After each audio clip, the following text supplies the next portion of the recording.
కొట్టబోతున్నారు, ఎవరికెవరికి సంబంధాలు ఉన్నాయో ఏపీ లిక్కర్లో గతంలో వాళ్ళ ఖజానా నింపుకోవడం కోసం ప్రజల ఆరోగ్యంతో ఆటలాడి ప్రజల్ని ఒక దుర్భర పరిస్థితుల్లోకి నెట్టివేసిన ప్రతి ఒక్కరూ కూడా ఏది వాళ్ళ ఖజానా నింపుకోవడం కోసం వారందరూ ఖచ్చితంగా చట్ట పరిధిలో శిక్ష అనుభవించాల్సిందే. ఎవరికొరికి లింకులు ఉన్నాయనే విషయం బయట ఇప్పటికే ఛార్జ్షీట్లో చాలా వరకు ప్రస్తావించారు. ఇప్పుడు 12 మంది దాకా ఇప్పటికే జైల్లో మగ్గుతున్నారు నిన్న జరిగిన అరెస్ట్తో సహా. కాబట్టి దీనికి సంబంధం ఉన్న ప్రతి ఒక్కరు కూడా ఇంకోటి వైపు రాష్ట్ర ఖజానాన్ని కొల్లగొట్టడం కాకుండా రెండో వైపు ప్రజల ఆరోగ్యంతో కూడా ఆడుకున్నారు. వారి జేబుల్లోంచి ఖర్చు పెట్టించేసి వాళ్ళు ఇవాళ వేల మంది చనిపోవడానికి, కొన్ని లక్షల మంది అనారోగ్యం బారిన పడడానికి కారణమయ్యారు. కాబట్టి ఈ ప్రకృతి క్షమించదు, ప్రభుత్వం కూడా ఉపేక్షించదు.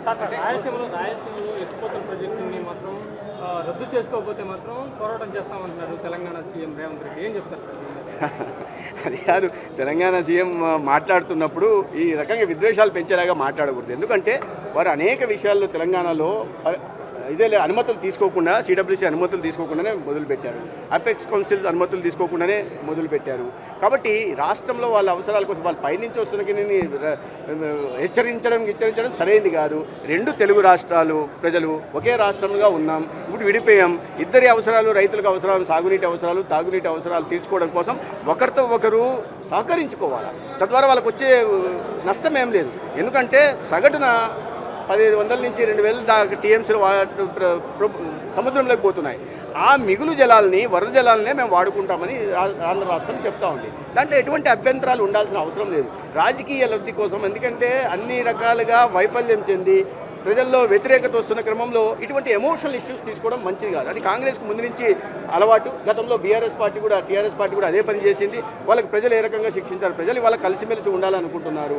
ఎవరి మట్టి కొట్టాలని ప్రయత్నం చేయరు, ఎవరి నోట్లోని లాక్కోవాలని చూడట్లేదు. కాబట్టి ఆ పరిస్థితుల్లో సహకరించుకొని అటువైపు రైతులు బాగుండాలా, ఇటువైపు రైతులు బాగుండాలా. రేపు రాబోయే రోజుల్లో తెలుగు ప్రజలంతా ఐకమత్యంగా ఉండి ఈ దేశ ప్రగతిలో వికసిత భారత్ నిర్మాణంలో 2 రాష్ట్రాలు ముందు ఉండాలనే దిశగా ప్రయత్నాలు చేయాలి. మీరు పలుమార్లు హెచ్చరించినప్పుడు గుంటూరు ప్రభుత్వ ఆసుపత్రిలో వైద్యులు మాత్రం సరైన సమయానికి అందుబాటులో ఉండట్లేదు. అయితే ఓన్లీ ఎంబీబీఎస్ స్టూడెంట్స్తోనే వాళ్ళు ఓపీలు చూస్తారు. అటువంటిదే లేదు కానీ పరిస్థితుల్లో చాలా మార్పు వచ్చింది.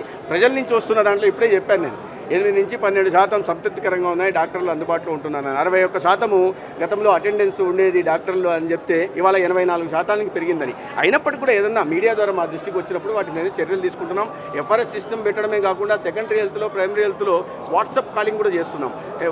వాట్సాప్ వీడియో కాలింగ్ కూడా తీసుకోవడం, వాళ్ళు ఏదైనా తప్పు జరిగితే వాళ్ళకి నోటీస్ ఇవ్వడం, మెమో ఇష్యూ చేయడం, లేకపోతే వాళ్ళ అన్నుల లీవ్ను కట్ చేయడం, లేకపోతే మరీ కాస్త తీవ్రమైన చర్యలు కూడా తీసుకుంటున్నాం. దాని కారణంగా ఇలా చాలా మార్పు వచ్చింది. ఇంకా మార్పు రావాల్సింది, నేను ఒప్పుకుంటాను. ఇంకా మార్పు రావాల్సిన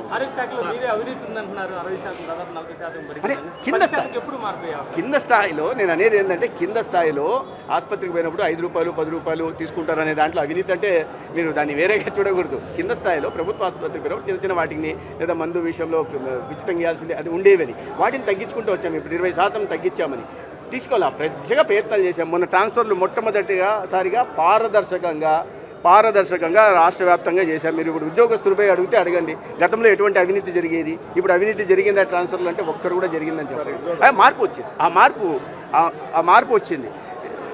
సార్, విదేశాల్లో వైద్య విద్యార్థులకు విద్యార్థులకి విజయవాడ వాళ్ళకి ఎలాంటి న్యాయం చేయబోతున్నారు? న్యాయం చేయాలనే ప్రయత్నం చేస్తున్నాం. ఏదైతే ఎన్ఎంసీ గైడ్లైన్స్ ప్రకారం ఎవరైతే గతంలో అక్కడ ఈ ఆన్లైన్లో చేశారో దానికి సరైన కాంపెన్సేటరీ సర్టిఫికేట్ని అక్కడికి వెళ్ళి చేయడం కానీ, లేదా ఇక్కడికి దానికి ఆ పరిమితికి ఆ కాలానికి ఈ క్లర్క్షిప్ చేయడం కానీ, ఇంటర్న్షిప్తో పాటు క్లర్క్షిప్ చేస్తే ఎవరైతే కాంపెన్సేటరీ సర్టిఫికేట్ ఇస్తారో ప్రతి ఒక్కరు కూడా న్యాయం చేయాలని ఉన్నాం. రెండో వైపు నేషనల్ మెడికల్ కమిషన్తో కూడా మళ్ళీ సంప్రదింపులు జరుగుతూ మా రిజిస్ట్రార్ని కానీ, ఏపీ మెడికల్ కౌన్సిల్ చైర్మన్ కానీ ఆవిడ పంపడం జరిగింది. వారిని మరీ నివేదించడం జరిగింది. అనేక కోర్టు సందర్భాల్లో ఈ రకంగా ఎన్ఎంసీ గైడ్లైన్స్కు అనుగుణంగా పనిచేయని కారణంగా రాజస్థాన్లో రిజిస్ట్రార్ని సస్పెండ్ చేశారు, ఇక్కడ కర్ణాటకలో టర్మినేట్ చేశారు. ఇవి ఉన్నాయి కాబట్టి గైడ్లైన్స్ను తప్పకుండా అదే దానితో కోర్టు కూడా మన డైరెక్షన్ ఇచ్చింది. కోర్టు డైరెక్షన్ను ఎన్ఎంసీ గైడ్లైన్స్ను దృష్టిలో పెట్టుకొని ఖచ్చితంగా న్యాయం చేస్తాం.